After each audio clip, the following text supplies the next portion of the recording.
पापा देखो, अगर तुम चाहते हो मैं ठीक से पढ़ूँ ना, तुमको मुझे बीच के $50 के हिसाब से खर्च साइड करने पड़ेगी। अगर बच्चा बोलने लग जाए तो आप थप्पड़ मारेंगे, बोलता है कि लज्जा नहीं आता है, पढ़ाई मेरे लिए कर रहा है क्या तू? हाँ, तेरा पढ़ाई करने के लिए $50 क्यों देगा? तो भगवान को थप्पड़ नहीं मारेंगे अगर यही करेंगे। तो ये गलत परंपरा है, इसको सुधारने के लिए इसीलिए प्रभुपाद जी बताते हैं कि अन्य विलासिता शून्य। जब भगवान का सेवा किया जाता है तो कोई भावना नहीं लेनी चाहिए, इतना मिनिमाइज मत करो। भगवान इतना नाजान नहीं है कि उनको पता ही नहीं कि तुमको क्या चाहिए। आप इतना नाजान है, आपको बेटे को क्या पता, आपको बच्चे को क्या चाहिए आपको पता है या मांग नहीं पता है आपको बारे नहीं ना, आपको पता तो है ना। तो भगवान को क्यों पता नहीं, वो तो परम पिता है, मांगने का क्या जरूरत है। तो फिर यहाँ पर क्या हुआ कि वे चले गए, अपना डिमांड लेकर के बैठे हुए राजा। उनका डिमांड क्या है, जब वो पूछते कि आपका डिमांड क्या है महाराज, तो पूछते अपुत्रस्य गृह शून्यम द्विष शून्यम तो पांडवा मूर्खस्य हृदय शून्यम समस्त दरिद्र का। कहते हैं अपुत्रस्य गृह शून्यम, पुत्र के बिना घर शून्य होगा, राजा कहते हैं। गृह शून्यम तो पांडवा, अगर आपने ऐसे जगह में घर खरीदा है जहाँ आपके हितैषी लोग है ही नहीं, आप चले गए कोई क्वीन क्रीक और आपके जान पहचाने वाले कोई भी नहीं है, अगर भूखा आ गई तो वहाँ आपको दिखने के लिए भी कोई नहीं है, कुछ हेल्प करने के। चाणक्य कहते हैं कि ऐसी जगह में मत रहना, जो आपका हितैषी नहीं है।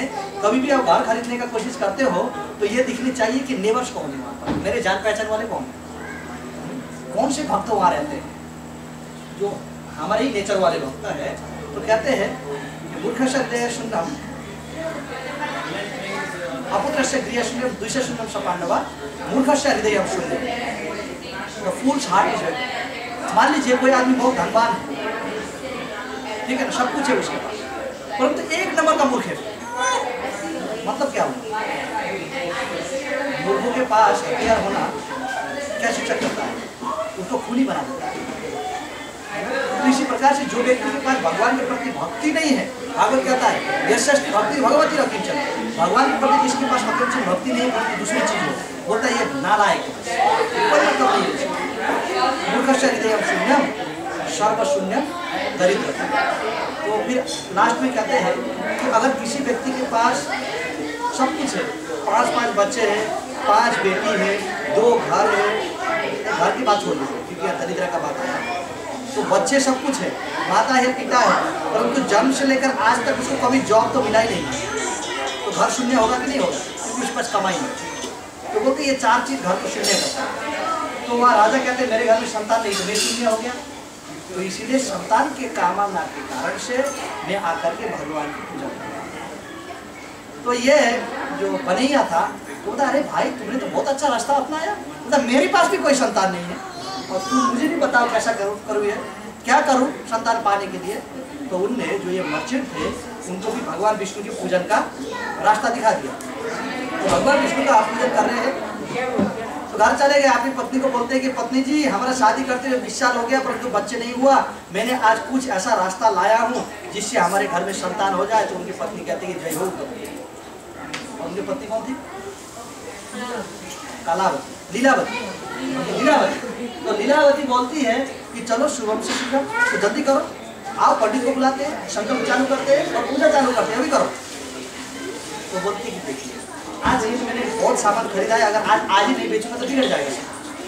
तो इसीलिए ये क्यों नहीं करे कि आज संकल्प करते हैं और पूजा कल दूसरे दिन करते हैं। तो पत्नी कहती है कम से कम संकल्प करके करोगे तो सही नहीं। तो संकल्प में बैठ गए, तो ब्राह्मण ने हाथ में पानी डाल दिया। तो पानी डालने के बाद संकल्प खत्म होने के बाद पत्नी बोलता है कि ठीक है पंडित जी आज के लिए बहुत बहुत धन्यवाद, ये है आपका दक्षिणा, आपको हफ्ते दिन के बाद बुलाएंगे और पूजा करेंगे। तो वो चले गए अपना बिजनेस में, ठीक है ना। अब भगवान बहुत कृपालु है, उनने संकल्प किया तो भगवान ने बच्चे दे दिए। उनके घर में लड़की, तो आप सोचते होंगे कि पिताजी लड़के चाहता था, बोलता मुझे लड़का चाहिए, बोलते हुआ लड़का। तो शास्त्र में व्याख्या दिया जाता है कि अगर संकल्प के समय में जब पंडित जी संकल्प बोल रहे हैं तो अगर आपके दिमाग में डाइवर्सिटी आ जाता है कि मतलब मान लीजिए कि अब विशेष करके शास्त्र कहता है पूजा में अधिक मात्रा में पति का दिमाग चला जाता है कि मेरे गेस्ट कौन है, पीछे दिख रहा है। तो या पंडित जी कुछ बोल रहे हैं उनको समझ नहीं आया है तो वो गेस्ट के पीछे भागे, या तो फिर कोई दूसरा टेंशन है, अरे ये मेरा फ्रेंड है उनको थोड़ा गले लगा लूँ, उनको स्वागत करूँ, तो कहीं ध्यान चला गया। बोलते भक्ति के मार्ग में स्त्री का दिमाग और एकाग्र है। अगर आप इसका प्रमाण चाहते हैं तो मैं दे दूंगा, प्रमाण दे दूँ। आप यहाँ गिनिए, स्त्री ज्यादा है या पुरुष ज्यादा है? स्त्री ज्यादा है। कारण क्या है? भक्ति के बाद में श्रद्धा ज्यादा स्त्री का है। इसीलिए गोपी भी यही सूचक करती है, क्योंकि गोपी को ही भक्ति का चरम सीमा माना गया है, सखा को, ठीक है। तो उनकी पत्नी थी, उनकी पत्नी बहुत बढ़िया से बैठ करके संकल्प कर रही थी, हाथ में अक्षता लिया, पानी लिया, तो जब पंडित जी करेंगे एक मन लगाया पंडित जी के ध्यान के ऊपर, तो संकल्प कर रही थी, तो सोची थी अब संकल्प में आ गए। बोलते हैं कि जो भारतवर्ष की लड़की होती है और 6-7 साल की उम्र से वो मम्मी को मदद करने लग जाती है, हेल्प करने लग जाती है किचन, जहाँ मम्मी वहाँ लड़की। परंतु लड़का क्या करता है, 7 साल का उम्र का हो गया, या तो बॉल पकड़ा या तो बैट पकड़ा, कहीं चला गया। तो मम्मी बोलते हैं अगर बेटा हो गया तो क्या काम का निकलेगा मेरे लिए, वो पिता का काम के लिए आ जाएगा ना, वो है ना। तो ये कालावती लीलावती ने सोचा कि चलो भगवान बेटी दीजिए, परंतु जो पिताजी जिनको ध्यान करना था उनका मन भटका हुआ था पूरी तरफ से। अब तो भगवान बोले तुम तो पूजा ही नहीं करने चाहते हो, तुमको क्या दूंगे, क्या देना है? तो फिर भगवान ने कृपा करके उनकी बेटी, ये कारण यही था, वहाँ पर बताया गया कारण यही था, उनका बेटी हुआ। अब बेटी हुआ तो खुश तो हुए, ऐसा बात नहीं खुश नहीं हुए। तो इसी खुशी के चक्कर में वो अपने व्यापार में चले गए, पैसा कमाते रहे, पैसा कमाते रहे, कमाते कमाते इनका ट्रिप इतना पड़ गया कि वो 18 साल तक वो भूल गए कि उनको सत्यनारायण की पूजा करनी है। तो 18 साल के बाद उनकी बीवी कहती है कि पतिदेव आप तो सत्यनारायण पूजा करवा दो। बोलते अरे रुकिए ना, अब बेटी का शादी का समय आ रहा है तो शादी के साथ साथ कर दीजिए, क्या फर्क पड़ता है? ऐसा भी शादी का खर्चा तो बहुत रहता है ना, उसके बाद एक और सत्यनारायण पूजा लगा लिया तो क्या फर्क पड़ेगा? बोलते चलो शादी के साथ साथ में कर देते। तो शादी का टाइम आया, पंडित जी को ढूंढा, वो लड़का मिल गया शादी करने के लिए। तो पंडित जी के पास गए, पंडित जी ने लिस्ट दे दिया, लिस्ट इतना लंबा था वो सत्यनारायण का पूजा का लिस्ट देने भूल गए, क्योंकि बहुत चीज़ करना होता है शादी में, तो सत्यनारायण पूजा भूल गए। तो अब क्या हुआ, शादी हो गया। अब जा करके जो पिता और जो शादी लॉ थे दोनों एक बिजनेस के पार्टनर बने और दोनों साथ में चल रहे। तो दोनों एक ही नौका में अपना बिजनेस मर्चेंडाइज बेचने के लिए चले गए। और ये चले गए कहाँ की तरफ?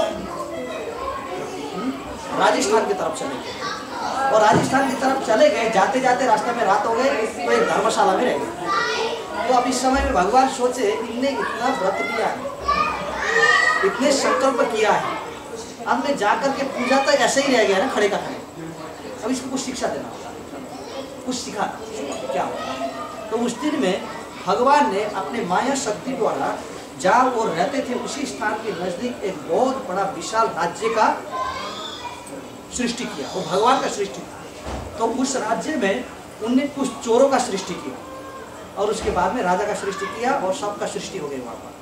तो जाकर के क्या हुआ, ये सब जो चोर हुए थे, चोर जाकर के राजा का धनशाला का चोरी किया, इनका ट्रेजरी हाउस को लूट लिया और ट्रेजरी हाउस लूट करके बाहर निकल रहे थे। अब उसी समय में फिर सैनिक पीछे पड़ गए। अब ये धन को तो छुपाना होगा ना कहीं ना कहीं, ठीक है। वो वही धर्मशाला में चले गए जहाँ ये बाप और बेटे बैठे और जाकर के सब धन को वही रखते। अब सैनिक चले गए तो पकड़ा किसको? बोलते हैं धान खाता है चूहा पकड़ा जाता है मेढक बेचारा, यही हुआ यहाँ पर। आज चूहा तो धान खा लेता है और बीज के अंदर घुस जाता है और मेढक को कहीं घुसने का जगह ही नहीं है। वो क्या है, पानी के ऊपर पप पप करता है, वो पकड़ा जाता है और लोग समझते हैं यही मेढक ने हमारा धान खाया है और पिटाई मिलता है मेढक को। और यहाँ यही हुआ, चोरी किया चोरों ने, छुपा दिया इनके पास में, पिटाई मिला इनको, बहुत पिटाई मिला। उसके बाद पकड़ा इन सबको और पकड़ करके जाकर के जेल कारागार में रख दिया।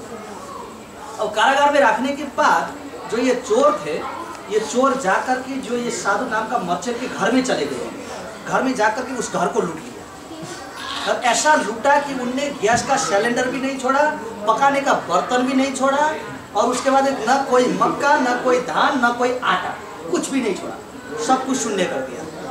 अब क्या खाने तो पड़ेगी ना। तो दूसरे दिन में अब उनका मम्मी तो थोड़ा सेल्फ कंट्रोल थी घर में, अब किसी को नहीं बतानी चाहती थी कि चोरी हुआ है। अब बेटी दूसरे दिन सीधा उठ करके गाँव में चली गई। अब घर में चोरी हुआ, खाना तो नहीं है यहाँ पर, अब गाँव में चली जाती। तो गाँव में चली गई। तो गाँव में चले जाते हुए जैसे गाँव में जा रही थी, वो एक घर में आई जहाँ भगवान विष्णु की पूजन हुई। तो भगवान विष्णु का पूजन का सिद्धांत क्या है, मनुस्मृति में बता जाता है, आपको मैं बताता हूँ। बोलते हैं जो घर की जो पूजन करने जो होस्ट है, होस्ट को क्या करनी चाहिए, जब सबको प्रसाद खिलाने के बाद दरवाजा के बाहर जाकर के चारों तरफ दिख करके चिल्लाना होगा कि आज सब लोग ने प्रसाद खाया कि नहीं खाया, अगर नहीं खाया तो आइए मेरे घर में प्रसाद बांटा जा रहा है। तो इस प्रकार से जाकर चिल्लानी चाहिए। शास्त्र कहता है अगर जब तक आपके आसपास रहने वाले लोग भूखे हो तो इसलिए तो उनको लाइक करने पड़ता है ना। अगर यहाँ नहीं हो पाए तो मंदिर में खिला दीजिए, सब कहीं ना कहीं तो खिलाइए। तो यहाँ पर यही हुआ कि वो चली गई किसी के घर में और बैठे रहे। और ये पंडित जी पूजा करते करते इतना लंबा पूजा किया, 12 बज गया रात का। और मैं खत्म करूँगा, ठीक है। तो ये पंडित जी 9 बजे और ये पंडित जी पूजा करते करते हमने भी खत्म हो गया। तो ये पंडित जी पूजा करते करते 12 बजा दिया। तो आज में 12 बजे प्रसाद खा करके घर जा रही थी। मम्मी पूछती है बेटी किमर्थम इतना देर क्यों किया तुम? पता नहीं स्त्री जाति को रात को इतना देर घर के बाहर नहीं रहनी चाहिए, तो कुछ समाज को दूषित करनी चाहती हो। तो मम्मी अब क्या करूँ, घर में आकर के खाना कुछ नहीं था, किसी के घर में पूजा हो रहा था। अब पूजा से पहले खाने तो नहीं मिला हमको खाना तो था, भूख बहुत लग गया था। तो क्या करें, पूजा करने वाले ना पंडित ने लिया ना घर वाले ने लिया। अब ये पूजा खत्म हो गई, प्रसाद खा करके आ गए। तुमने किसकी प्रसाद खाई तुमने? उनका सत्यनारायण जी की। तो उनके दिमाग में बैठ गया हमको भी कुछ करना है। इसी के कारण से हमारे पति लोग जेल में बैठे हुए। तो माँ और बेटी मिलकर के अपना पति का फोटो लाया साथ में। जैसे जब राम जी ने अपना यज्ञ किया तो सीता का लाया था पति, तो उन्होंने वही क्या फोटो डाला सामने और बैठकर माँ और बेटी सत्यनारायण की पूजन करने लगे। और उसके बाद में जब भगवान को पता चला ये नालायक पिताजी ना करे परंतु तो बेटी और उनकी मम्मी तो कर रहे हैं ना यहाँ पर, तो बेटी और मम्मी का पूजा का प्रभाव वो जाकर के ये दोनों को दे दी।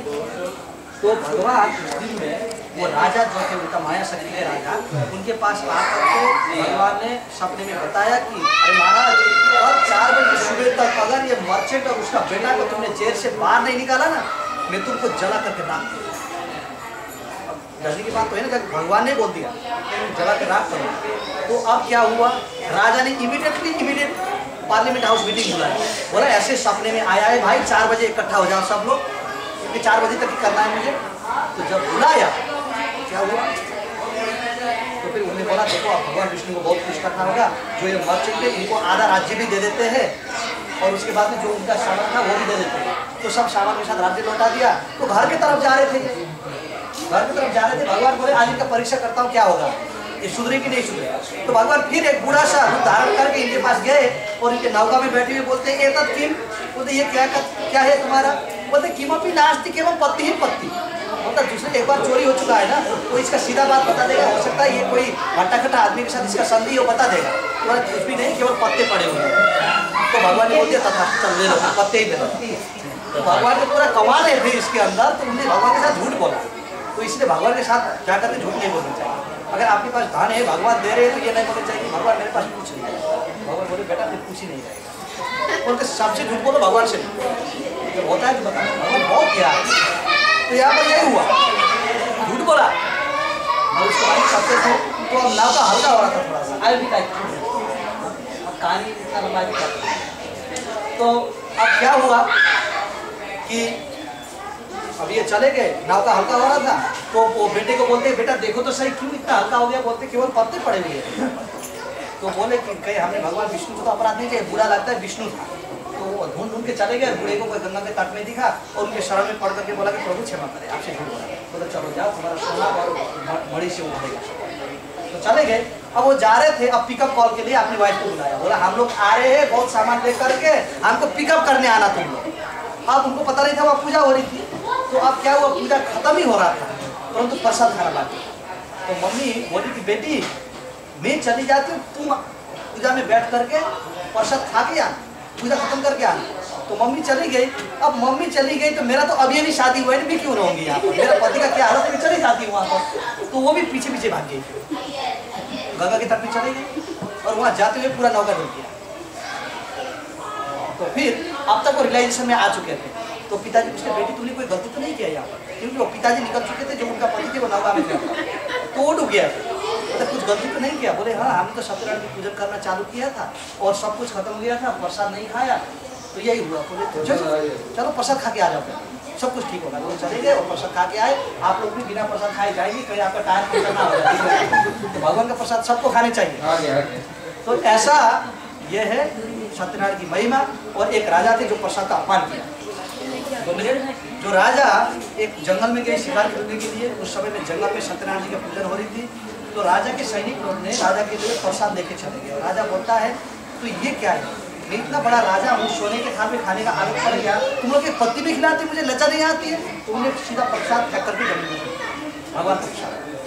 तो जब घर चले जाते तो पूरा उनका राज्य जला हुआ, पूरा राख।